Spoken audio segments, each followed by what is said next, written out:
Assalamualaikum dan salam hormat. Bersama saya Muhammad Azizi Rahim dalam Berita Pagi Sarawak edisi 15 Ogos. Perubahan konsep rakan penyampai projek PDP kepada kontrak konvensional selepas peralihan kerajaan persekutuan pada tahun 2018 menyebabkan tempoh pelaksanaan Lebuh Raya PEN Borneo LPB dipanjangkan kepada 1 tahun untuk tujuan penyesuaian dan perubahan kontrak. Menteri Kerja Raya Datuk Seri Fadilah Yusof berkata, bagaimanapun permasalahan termasuk keadaan pandemik COVID-19 yang melanda negara telah menjejaskan kerja-kerja di lapangan susulan Perintah Kawalan Pergerakan, ketiadaan tenaga buruh serta kesukaran mendapatkan bekalan bahan binaan. Datuk Seri Fadilah memberitahu perbincangan akan diadakan hari ini dengan semua pihak kontraktor di Miri bagi mencari jalan penyelesaian agar projek yang bertujuan kepentingan rakyat dan ekonomi negeri Sarawak itu dapat disiapkan mengikut jadual. Datuk Seri Fadilah menyatakan perkara tersebut semasa lawatan ke tapak projek Jejambat Persimpangan Bintulu dan Simpang Nyabau di Bintulu. Beliau dalam pada itu turut yakin pihak kontraktor yang terlibat dalam setiap pakej kerja-kerja pembinaan Lebuh Raya itu akan menyiapkan projek tersebut yang dijangka siap selewat-lewatnya pada awal 2023. Projek bernilai 16 bilion ringgit telah hampir 70% siap dengan 2 pakej iaitu Simpang Nyabau Bakun dan Teluk Melano. Datuk Seri Fadilah turut menyeru agar anak-anak Sarawak yang mempunyai pengalaman dalam kerja-kerja pembinaan mengambil peluang berkhidmat dengan pihak kontraktor LPB. Ujarnya lagi, apabila LPB siap nanti, rakyat Sarawak bakal menikmati sistem jaringan jalan raya yang lebih baik dan efisien.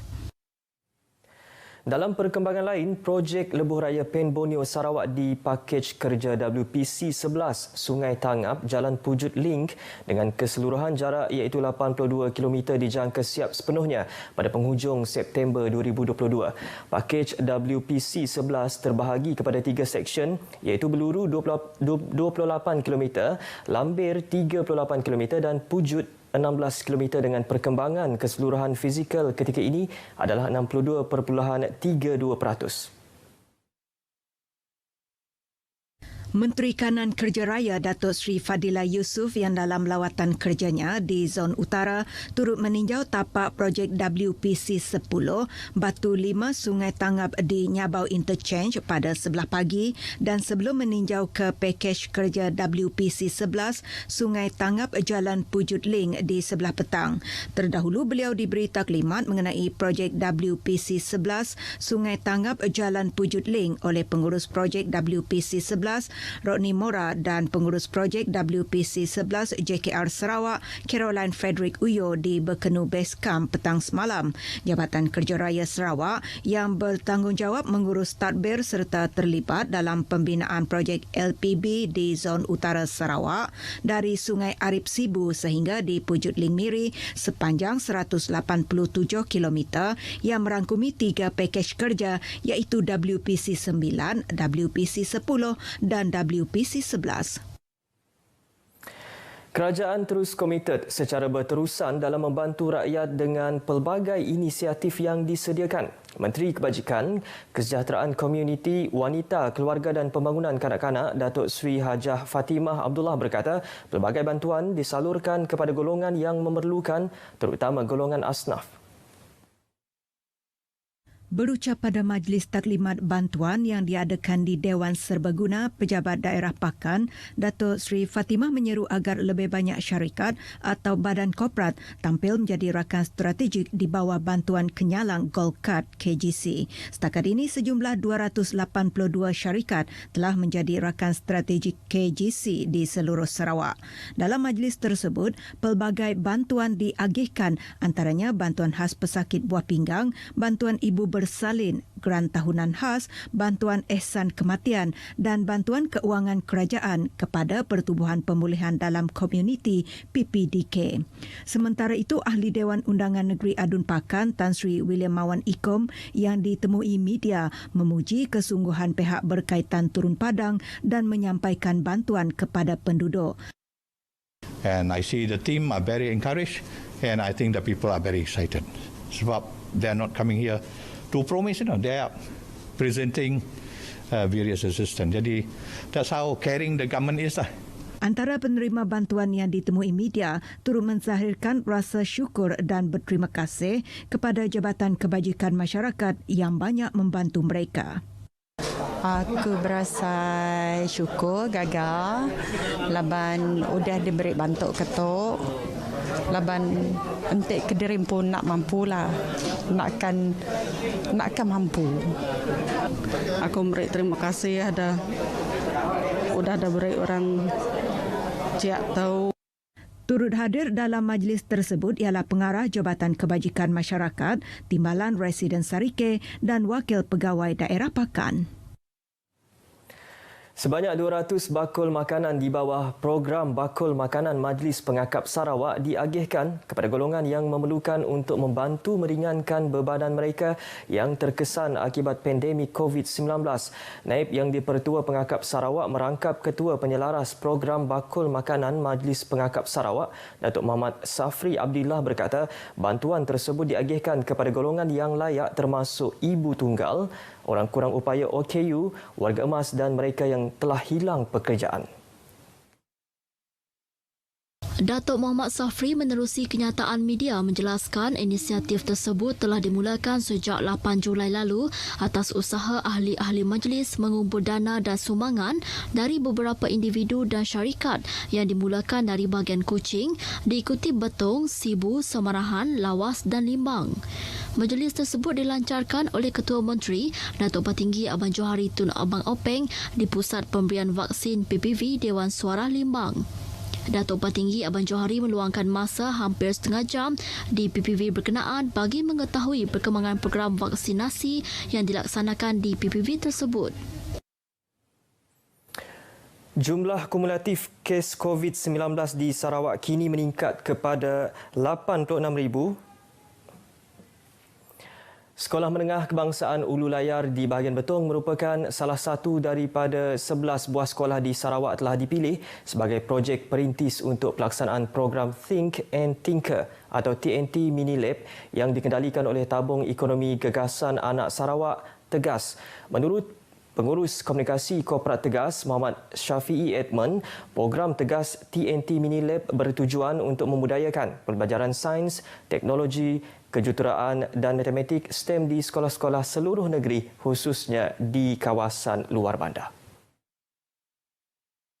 Muhammad Syafiee berkata inisiatif itu diambil susulan hanya terdapat beberapa buah sekolah sahaja di Sarawak yang telah memiliki makmal pembelajaran STEM.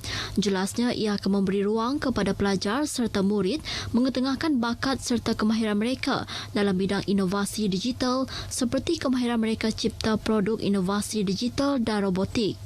Di mana pihak Tegas akan menyumbangkan beberapa peralatan pembelajaran untuk sekolah perintis tersebut, dan juga kita ada merangka beberapa strategi ataupun program bersama dengan warga pendidik di sekolah perintis untuk kita bantu pelajar-pelajar di sekolah untuk mempelajari tentang STEM dan juga Makers. Beliau berkata demikian semasa pelancaran Tegas TNT Mini Lab SMK Ulu Layar di Betong yang disempurnakan oleh Ahli Dewan Undangan Negeri Layar, Gerald Rentap Cabu. Gerald dalam ucapannya menyambut baik pelaksanaan program tersebut dan mahu ia diperluaskan ke lebih banyak sekolah, termasuk sekolah-sekolah rendah. Katanya pembelajaran STEM, inovasi dan robotik perlu dimulakan lebih awal dalam kalangan murid sekolah kerana mereka mudah menerima dan belajar perkara baharu. Program seperti itu juga akan mengurangkan jurang literasi antara pelajar luar bandar dengan di bandar berkaitan penguasaan kemahiran teknologi. Jumlah kumulatif kes COVID-19 di Sarawak kini meningkat kepada 86,043 kes dengan 725 merupakan kes baharu yang dilaporkan semalam. Jawatan Kuasa Pengurusan Bencana Negeri JPBN dalam kenyataan hariannya berkata 3 daerah yang mencatat bilangan kes tertinggi ialah Kuching, Serian dan Samarahan.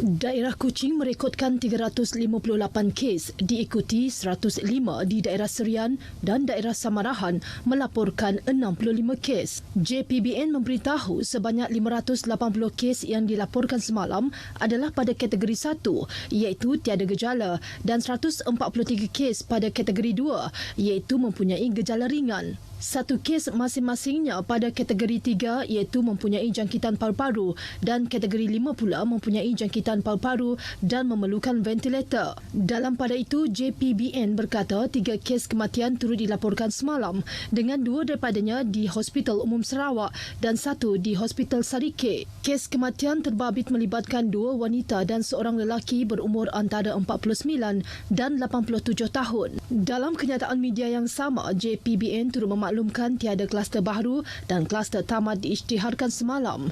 Ini kekal menjadikan sebanyak 99 kluster aktif dengan 10 daripadanya merekodkan penambahan 165 kes baharu. Dalam perkembangan sama, JPBN turut mengisytiharkan pelaksanaan Perintah Kawalan Pergerakan diperketatkan PKPD di Kuartus Pekerja Yuk Juan Transportation Sdn Berhad, Bintulu berkuat kuasa semalam sehingga 26 Ogos ini.